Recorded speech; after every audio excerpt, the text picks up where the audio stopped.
Political stars YouTube channel पर आपका स्वागत है। दीपेंद्र सिंह हुड्डा असंध से लाइव। बहुत ही कम राजनीति में ऐसे शरीफ और नरम व्यक्तित्व के धनी व्यक्ति मिलते हैं। ऐसे शरीफ और नरम व्यक्तित्व के धनी हमारे प्रत्याशी और आपके होने वाले विधायक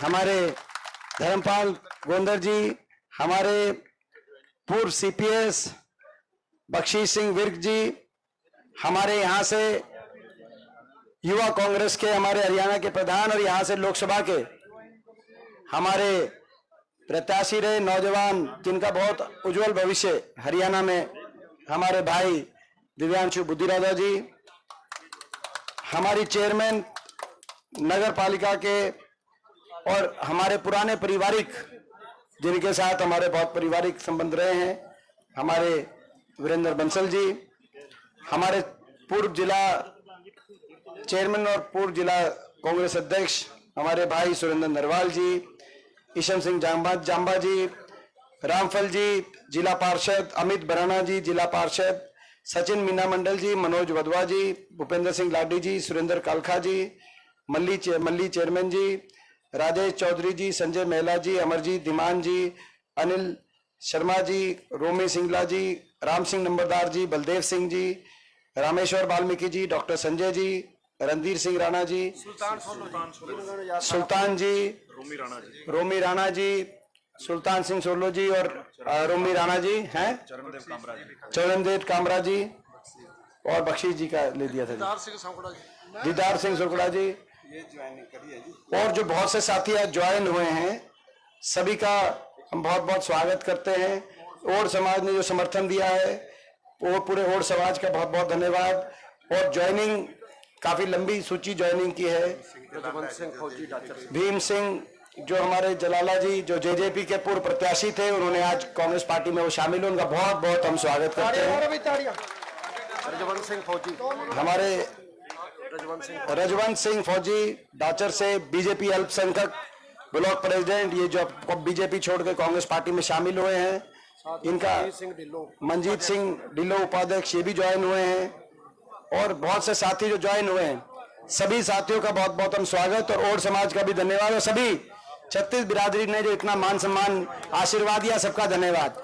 आप जानते हैं कि 10 दिन के बाद जो आप फैसला करेंगे हरियाणा का अगला 5 साल का की दिशा का निर्देश आपको देना है। बीजेपी सरकार को आपने 10 साल दिए, 10 साल बीजेपी को आपने देख लिया। मैं आपसे पूछना चाहता हूं, बीजेपी के लाइसेंस को और 5 साल रिन्यू करोगे या कैंसिल करोगे?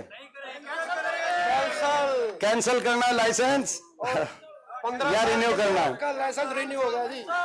देखो क्यों आज पूरे हरियाणा के कोने कोने से एक आवाज आ रही है कि बीजेपी की सरकार जा रही है और कांग्रेस पार्टी की सरकार आ रही है। चुनाव शुरू हुए 5 दिन हुए। पहले दिन मैं गया था अंबाला में, निर्मल सिंह जी का नॉमिनेशन का कार्यक्रम था। वहां मैंने पूछा, वो अंबाला लोकसभा क्षेत्र जहां से 3 महीने पहले बड़े भारी बहुमत से वरुण चौधरी जी संसद में पहुंचे थे लोकसभा में। मैंने अंबाला वाले से पूछा कि क्या अंबाला में होगा? बोला 9 की 9 सीट कांग्रेस पार्टी अंबाला में जीत रही है और बीजेपी एक भी सीट पर नहीं आ रही। फिर मैं गया हिसार, वो हिसार जहां से जयप्रकाश जी 3 महीने पहले कांग्रेस पार्टी से बड़े बहुमत के साथ सांसद बनके 3 महीने पहले संसद में गए थे, उस लोकसभा क्षेत्र में हिसार में गया। हिसार वालों से पूछा मैंने, क्या परिस्थिति है हिसार में?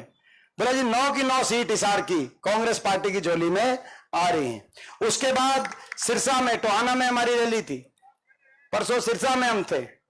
टोहाना में पूछा कि टोहाना और सिरसा लोकसभा क्षेत्र जहां से बहन शैलजा जी बड़े बहुमत के साथ 3 महीने पहले जीतकर लोकसभा में गई थी कांग्रेस पार्टी से, तो सिरसा में क्या स्थिति है? बोला सिरसा की भी 9 की 9 सीट कांग्रेस पार्टी की झोली में आ रही है। उसके बाद हम गए सोनीपत। सोनीपत में जुलाना में विनेश फोगाट हमारी जो बहन है, जो हमारी खिलाड़ी हैं, उनके यहां मैं गया, पूछा सोनीपत में क्या परिस्थिति है। बोला सोनीपत में 9 की 9 सीट कांग्रेस पार्टी की, जहां से वो सोनीपत जहां से 3 महीने पहले कांग्रेस पार्टी के पंडित सतपाल ब्रह्मचारी जी लाखों वोट से जीत के जो पहुंचे थे, जो है कि भाई सोनीपत में भी ये स्थिति है। जो भाई जैसे लोकसभा में सारी सीटों पे कांग्रेस की बढ़त आई, विधानसभा में भी कांग्रेस पार्टी सोनीपत में 9 की 9 सीट आ रही है। और फिर रोहतक की तो मैं आपको क्या बताऊं, रोहतक की तो आपको क्या बताऊं, देश की दूसरी बड़ी जीत हुई थी रोहतक में लोकसभा चुनाव में, कांग्रेस पार्टी की देश में दूसरी सबसे बड़ी जीत हुई थी। तो वहां तो हर विधानसभा क्षेत्र में हमें बताने की मुझे आवश्यकता नहीं। तो भाई ये सारे घूमकर आज मैं करनाल में आया हूं, तरावड़ी में आया हूं, नीलोखेड़ी हल्के में। आप बताओ यहां से क्या करोगे, आप बताओ। बाकी हरियाणा की तो बता दी मैंने आपको हवा तवा, बाकी हरियाणा की तो मैंने हवा बता दी आपको। लोगों ने फैसला किया, मन बनाया लोगों ने बीजेपी को बदलने का। मन तो पिछली बार भी था जब 75 पार का नारा था, लेकिन बीजेपी 40 पे रुक गई थी। बड़ी मुश्किल से दुष्यंत चौटाला को मिला के सरकार बनाई, नहीं तो पिछली बार नहीं बनती, आपको पता है। लेकिन इस बार 5 साल और बीजेपी का कुशासन लोगों ने देखा है, झेला है, और हरियाणा को बहुत नुकसान किया इस सरकार ने इन 10 साल में। जो हरियाणा देश में विकास का प्रतीक प्रदेश था, हरियाणा खुशहाली का प्रतीक प्रदेश हुआ करता था, हरियाणा अमन चैन शांति अच्छी कानून व्यवस्था का प्रतीक प्रदेश हुआ करता था हरियाणा। 2014 से पहले उस हरियाणा को इन 10 साल की बीजेपी की सरकार के बाद देश में पहचान मिली बेरोजगारी में। आज देश में बेरोजगारी में नंबर 1 अगर कोई प्रदेश है तो हरियाणा प्रदेश। भारत सरकार बता रही है, भारत सरकार के संसद में प्रस्तुत आंकड़े, बेरोजगारी में देश में नंबर 1 हरियाणा, नशे में देश में number 1 Haryana, drug overdose related death Punjab से भी ज्यादा पिछले 3 साल से हरियाणा में हो रही है। नशा आ गया हरियाणा में, ये इनका 10 साल का रिपोर्ट कार्ड है। बेरोजगारी में, नशे में और अपराध में, कानून व्यवस्था की क्या स्थिति है आप अंदाजा लगाओ। कल भी हमारे एक उम्मीदवार प्रदीप चौधरी जो कालका से चुनाव लड़ रहे हैं, कल उनके काफिले पे फायरिंग हो रही है, नौजवान बच्चे फायरिंग कर रहे हैं। एक उनके साथी जो चल रहा था उसके कंधे में से कल गोली निकली। ये स्थिति हो गई हरियाणा की। हरियाणा तो ऐसा नहीं होता था। आज देश में अपराध दर, क्राइम रेट सबसे ज्यादा आज हरियाणा में है। फिरौतियों की कॉलें आ रही हैं। आज क्या स्थिति बन गई पूरे हरियाणा के अंदर। आज बेरोजगारी में, नशे में, अपराध में, महंगाई में आज हरियाणा आगे बढ़ गया। ये और विकास की पट्टी से हरियाणा उतर गया। मैं आपसे पूछना चाहता हूं, इन 10 वर्षों में कोई बड़ा काम आपके इलाके में बीजेपी की सरकार ने कोई बड़ी परियोजना या कोई बड़ा काम लाया हो तो आप बताओ। कोई बड़ा काम, 10 साल बहुत लंबा समय होता है। तो वही सही बात है। ये काम, खैर ये काम नहीं भी करते तो भी हम काम चला लेते क्योंकि हरियाणा वालों का दिल बड़ा है। लेकिन इन्होंने तो काम खराब किया, उलझा दिया लोगों को। प्रॉपर्टी आईडी में, फैमिली आईडी में, पोर्टल में कागज ठीक कराओ, अफसरों के चक्कर काटो। उलझा दिया कि नहीं उलझा दिया लोगों को उलझा दिया, काम खराब कर दिया। भाई जब आज तक गुजरात में इनकी सरकार है 20 साल से, गुजरात में ये आईडी पोर्टल नहीं आए, तो हरियाणा में क्यों आईडी पोर्टल आके। और अफसरों की जिम्मेदारी खत्म। ना तो अफसरों को एक एक घर जाकर सारे कागज ठीक कराकर उनकी जिम्मेदारी होनी चाहिए, जन सुविधा सारी योजनाओं का लाभ हर घर तक पहुंचाने की। यहां पर अफसरों की जिम्मेदारी नहीं, आम आदमी की जिम्मेदारी की अपने धक्के खाओ।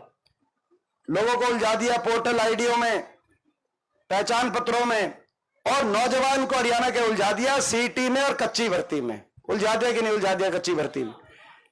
कौशल निगम ले आए, कौशल निगम के माध्यम से पक्की सरकारी नौकरी खत्म हो गई। अग्निवीर योजना ले आए, फौज की भर्ती खत्म हो गई।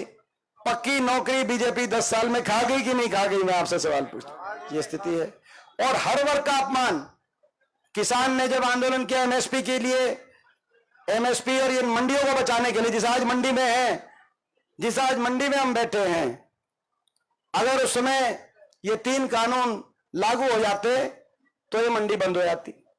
सरकारी खरीद बंद हो जाती, जैसे बिहार, झारखंड और पश्चिम बंगाल में सरकारी खरीद ही नहीं होती, ऐसे हमारे यहां भी सरकारी खरीद नहीं होती। ना ये आड़ती बचते, ना ये मजदूर बचते, ना ये मंडी बचती, ना किसान बचता। 750 किसानों की जान की कुर्बानी लेने वाली ये सरकार साबित हुई। ऐसा आंदोलन था, कितना अपमान किया आपने देखा। कर्मचारी गए ओल्ड पेंशन स्कीम मांगने, उन पे लाठीचार्ज। सरपंच गए अपने अधिकारों के लिए, ये आज सारे सरपंच हमें समर्थन दे रहे हैं, हम धन्यवाद करते हैं। पूरे नीलोखेड़ी के सारे सरपंचों ने जो धन्यवाद दिया है। सरपंचों पे लाठीचार्ज, नंबरदारों का अधिकारों को समाप्त करने का काम किया। नंबरदारों को आने वाले समय में जब हमारी सरकार बनेगी तो पूरा अधिकार देंगे। आपका यही बात कह रहे थे अंकल, तो मैंने आपकी बात भी कवर कर दे। हर वर्ग को, और इतना अहंकार, हर वर्ग पे लाठीचार्ज, हमारी बेटियों को दिल्ली की सड़कों में घसीटा, इतना अहंकार, इतना। उसके बाद ये बोला कि हम बाबा साहब भीमराव अंबेडकर जी के संविधान को भी तोड़ देंगे। बीजेपी में इतना अहंकार हो गया, 400 पार का नारा दे दिया। वो तो लोगों ने इनके घमंड को तोड़ दिया और लोगों ने संविधान को बचाने का काम किया। ये लड़ाई, ये चुनाव नहीं है, ये चुनाव, ये राजनीतिक जो लड़ाई है इस चुनाव में, वो हरियाणा के भविष्य को बचाने की लड़ाई है। ये हरियाणा के नौजवान के भविष्य, जो नौजवान इतना निराश हो गया, देश में सबसे ज्यादा बेरोजगारी आज हरियाणा में, ना तो निजी क्षेत्र में ना तो कोई निवेश हुआ, कोई बड़ा औद्योगिक क्षेत्र लगा पूरे हरियाणा में 10 साल में एक भी, ना ही सरकारी नौकरी मिली। नौजवान इतना निराश हो गया, कहीं डिप्रेशन का शिकार, कहीं नशे का शिकार, और कहीं अपना घर बार बेचकर, डोंकी के रास्ते उधार लेकर, विदेश में जाकर मजदूरी करने पे मजबूर हो गया हमारा हरियाणा का नौजवान। हरियाणा में कोई भविष्य नहीं दिख रहा। बाहर जा रहे हैं कि नहीं जा रहे, मैं पूछना चाहता हूं। नंबर 1 बन गया पलायन में, नंबर 1 बन गया पलायन में। इतना पलायन कभी नहीं हुआ देश के इतिहास में जितना हरियाणा भी। राहुल जी भी गए अमेरिका, तो अमेरिका हजारों नौजवान मिले और वो हरियाणा से मिले, कि आज अमेरिका में सबसे ज्यादा हरियाणा का नौजवान पहुंच गया इन 10 साल में। ऐसी स्थिति बन गई इस सरकार में। आड़तियों के साथ क्या हुआ मुझे बताने की जरूरत नहीं। हमारे आड़ती भाइयों ने अपनी हड़ताल करी तो उनकी सुध लेने भी कोई सरकार में कोई सुध लेने भी नहीं आया। हुड्डा साहब आए और हुड्डा साहब ने जूस पिला के उनका भूख हड़ताल खत्म कराई, नहीं तो आड़ती भाइयों की कोई सुध लेने भी नहीं आई। ये स्थिति है। तो आज भाई ये सरकार, लोगों का मन भर गया इस सरकार से, लोगों ने बदलाव का मन बनाया है। और यही कारण है कि जब बीजेपी के पास रिपोर्ट गई कि भाई लोगों में बड़ी नाराजगी हो गई हरियाणा के, और हरियाणा के लोगों ने सरकार बदलने का फैसला किया है, तो बीजेपी ने क्या किया, चुनाव से एक हफ्ते पहले, लोकसभा चुनाव के एक हफ्ते पहले अपने मुख्यमंत्री का चेहरा बदल दिया कि नहीं बदल दिया? फिर अपने उप मुख्यमंत्री को भी बदल दिया, हटा दिया उप मुख्यमंत्री को। आपको याद होगा जब इस दुष्यंत चौटाला को हटाया तो अगले दिन दुष्यंत चौटाला का बयान आया कि मैं बीजेपी के घोटालों के राज बताऊंगा। आपको याद होगा बयान आया कि बीजेपी के घोटालों के राज बताऊंगा। अगले दिन खट्टर साहब का बयान आया, दुष्यंत चौटाला के घोटालों की जांच कराऊंगा। अब 5 साल तक इतना देखो, हरियाणा के लोग हैं हम, हरियाणा की जनता शरीफ हो सकती है मगर मूर्ख नहीं है। ठीक बात कह रहा हूं कि नहीं कह रहा हूं? 5 साल तक बोला भाई बीजेपी घोटालों के राज बताएंगे, बोला इसके घोटालों की जांच कराऊंगा, फिर नहीं बोले। फिर दुष्यंत चौटाला का कोई बयान नहीं आया। आप समझ गए क्यों? तो भाई बोला तू हमारे राज बताएगा तो तेरी जांच कराऊंगा। तो आपने देखा ये स्थिति है। मुख्यमंत्री को बदला इन्होंने, उप मुख्यमंत्री को बदला, फिर चुनाव की तारीख बदली, अपनी कैबिनेट बदली, अपने प्रदेश अध्यक्ष को बदला। लेकिन बीजेपी वालों आप क्या क्या बदलोगे? ये हरियाणा की जनता सरकार ही बदलने का काम करेगी। हरियाणा की जनता ने मन बना लिया, सरकार बनेगी, कांग्रेस पार्टी की सरकार बनेगी, कांग्रेस पार्टी की सरकार बनेगी। हरियाणा को आगे लेके जाने का हम काम करेंगे।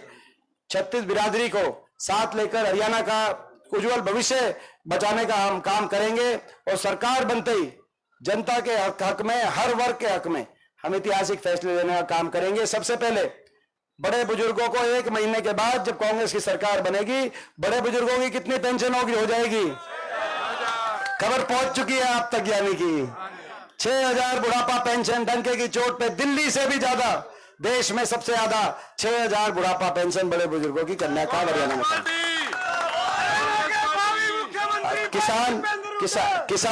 किसान को एमएसपी गारंटी, कर्मचारी को ओल्ड पेंशन स्कीम हम दिलवाने का काम करेंगे। गरीब को महात्मा गांधी ग्रामीण वसति योजना के तहत एससी समाज, बैकवर्ड समाज के हमारे गरीब परिवारों को 100-100 गज के प्लॉट की दोबारा स्कीम लाकर जो परिवार रह गए थे उन परिवारों को दिलाने का काम करेंगे। और जरूरतमंद को, चाहे शहर में हो चाहे गांव में हो, जरूरतमंद गरीब परिवारों को इंदिरा आवास योजना में 3.5 लाख तक की आर्थिक मदद से उनके मकान में आर्थिक मदद कराने का हम कार्य करेंगे। महंगाई की कमर तोड़ेंगे, कमर तोड़ महंगाई की कमर हम तोड़ेंगे।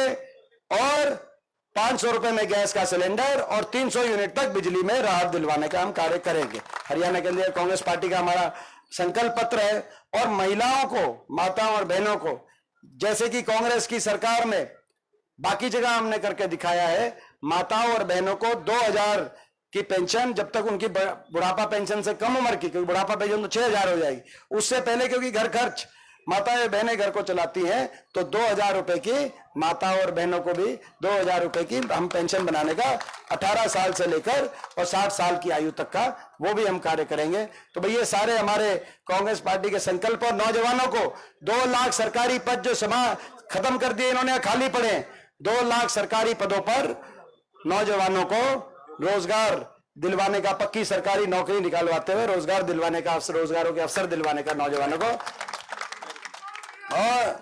और पूरी और जो जिंदाबाद जिंदाबाद जिंदाबाद जिंदाबाद जिंदाबाद। तो भाई ये मौका है हरियाणा को आगे बढ़ाने का, विकास और खुशहाली के रास्ते। हर वर्ग को, चाहे मनरेगा के मजदूर हो, चाहे आंगनवाड़ी हो, चाहे आशा वर्कर हो, चाहे मिड डे वर्कर हो, हर वर्ग के उनके अधिकारों का, जो उनका मांग पत्र हमारे पास आया है उसके अनुसार उनके अधिकार दिलवाने का हर वर्ग के हितों में हम फैसला करेंगे। और जहां तक नीलोखेड़ी हल्के की बात है, धर्मपाल जी हमारे प्रत्याशी है, सही बात है। हमारे बहुत से साथी थे यहाँ पे जो चुनाव में, जिन्होंने पहले बहुत मेहनत करी कांग्रेस पार्टी के लिए। मगर एक बात जो कांग्रेस पार्टी ने कही कि हम सर्वे के आधार पर न्याय संगत रूप से टिकट वितरण करने का काम करेंगे। और जो 21 सर्वे में मिलेगा उसको हम चुनाव के मैदान में उतारने का काम करेंगे। सभी की मेहनत थी, किसी कम ज्यादा नहीं आकलन कर सकते, लेकिन उस अनुसार पार्टी ने फैसला किया है। मैं अपने सभी साथियों से कहना चाहता हूं, यह समय है आपकी मेहनत को, आप कांग्रेस पार्टी के हमारे प्रत्याशी के पक्ष में आप मेहनत करें, ईमानदारी से काम करें। आप हमारी बात का ख्याल रखें ताकि 12 दिन के बाद जब कांग्रेस की सरकार बने तो हम भी आपका ख्याल रखें, आप हमारे भी बात का ख्याल रखें। आपका मान सम्मान, आप हमारी बात का, कांग्रेस पार्टी की बात का ख्याल रखेंगे तो आपका मान सम्मान, अगली जो सरकार है वो साझे की सरकार रहेगी, उसमें आपकी भी हिस्सेदारी रहेगी। सभी जो हमारे, जो ऐसे भाई थे जिन्होंने मेहनत करी थी, जो टिकट के लिए जो प्रयास कर रहे थे, बहुत से भाई मुझे मिले आज। है पत्रकार कह रहे हमारे लिए क्या करोगे जी? पत्रकार कह रहे हैं हमारे लिए क्या करोगे, तो यानी कि पत्रकारों को भी समझ में आ गई कि सरकार कांग्रेस की आ रही है। और आपको ये भी पता है पत्रकार भाइयों, आपको ये भी पता है बीजेपी तो चलो आपने देख ली 10 साल, आपके लिए भी जो करेंगे वो हम ही करेंगे, आपको ये भी पता है। जैसा जो कहोगे, हाँ जी हाँ जी, आप, हमारा मैनिफेस्टो आएगा 2 दिन बाद, आप देखना एक सेक्शन पत्रकारों पे। बीजेपी के मैनिफेस्टो में पत्रकार नहीं आते। बीजेपी तो पत्रकार जो है आपके जो मालिक हैं दिल्ली में, सुनो, बीजेपी तो करेगी आपके मालिकों के लिए जो दिल्ली में बैठे हैं। बीजेपी का तो ये है, अब वो मालिकों को बीजेपी उन पे दबाव बनाती है या उनसे बात करती है या क्या करती है, लेकिन मालिकों, लेकिन हमारे लिए तो आप हो और हम करेंगे आपके लिए जो हमारे, क्योंकि दिन रात मेहनत आप करते हो, पसीने आप बहाते हो, आप तो सही खबर भेजते हो ऊपर, वो तो दिल्ली जाके खबरें उनका कोई ऊपर नीचे हो जाती है, हम क्या करें वो तो। और भाई व्यापारी भाइयों के लिए तो यही जो है, व्यापारी भाइयों के लिए तो जो है, मैं समझता हूं कि आज हरियाणा प्रदेश विकास में देश में नंबर 1 बने, खुशहाल बने। कानून व्यवस्था, जो आज हरियाणा में कानून व्यवस्था जिस तरीके से आज खराब हो गई है, हम अपराधियों को कहना चाहते हैं, नौजवानों को हम कहना चाहते हैं, हरियाणा प्रदेश के पहले नौजवानों को मैं कहना चाहता हूं जो विदेश में पलायन की तरफ सोच रहा है, क्योंकि हरियाणा में कोई भविष्य उनको दिखता नहीं, कि आप रुकें, आप थोड़ा सा धैर्य रखें। हरियाणा में आपकी हकों की सरकार आ रही है, नौजवानों के हकों की सरकार आ रही है। आप पलायन ना करें, हरियाणा में आपको अच्छा भविष्य, आपको अच्छी शिक्षा और अच्छा भविष्य हरियाणा में हम दिलवाने का काम करेंगे। और अपराधियों को हम कहना चाहते हैं, अगर पलायन करना है तो अपराधी पलायन कर जाए समय पे। आपके पास 20 दिन का समय, अपराधियों या तो अपराध छोड़ दो या हरियाणा छोड़ दो। हरियाणा में सुख शांति कानून व्यवस्था, याद होगा आपको 10 साल की सरकार, हरियाणा में कांग्रेस की सरकार, हुड्डा सरकार 10 साल की रही, किसी वर्ग को धरना नहीं देना पड़ा, किसी वर्ग को आंदोलन नहीं करना पड़ा, ना तो आरती भाइयों को धरना देना पड़ा, ना किसान भाइयों को, ना सरपंचों को, ना कर्मचारियों को, किसी वर्ग को सड़क पे 10 साल तक नहीं आना पड़ा।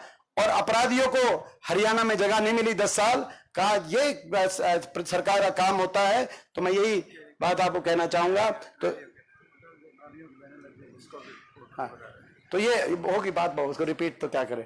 तो पोर्टल की तो बोल दी मैंने सबसे पहले। तो अपना जैसे कह रहे हैं कि भाई पोर्टल पे कह रहे हैं कि भाई जो पोर्टल, तो ये पोर्टल जो है, पोर्टल जैसे मैंने जो पहले बात कही थी वही बात आप दोबारा से मान लेना, कह चुके, मगर ये कह रहे हैं दोबारा से कुछ। पोर्टल का जो है कि भाई ये जो पोर्टल है और आईडीज हैं, हमने कहा ये पोर्टल जन विरोधी पोर्टल जाने चाहिए। पहले भी तो हमारे समय खरीद होती थी, जिस टाइम आओ उस टाइम आ जाओ मंडी में और खरीदो।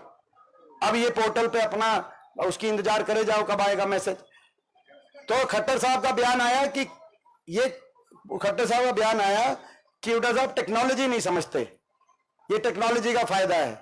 मैं उनको बताना चाहता हूं खट्टर साहब को कि मैं सॉफ्टवेयर इंजीनियर रहा हूं, मैंने इन्फोसिस में और अमेरिका में 6 साल तक मैं सॉफ्टवेयर इंजीनियर रहा हूं। और आप चेक करना खट्टर साहब, जो मैंने काम किया उसकी सराहना पूरे टेक्नोलॉजी जगत में उसकी सराहना हुई है जब मैंने काम किया है। तो टेक्नोलॉजी का सदुपयोग भी हो सकता है जनता तक फायदा पहुंचाने के लिए, और टेक्नोलॉजी बाधा भी बन सकती है जन सुविधाओं को किसी तरीके से बाधित करने के लिए। जैसे कि आपने इसको लागू किया है, वो बाधा बनने का काम किया है और कहीं ना कहीं भ्रष्टाचार को बढ़ावा।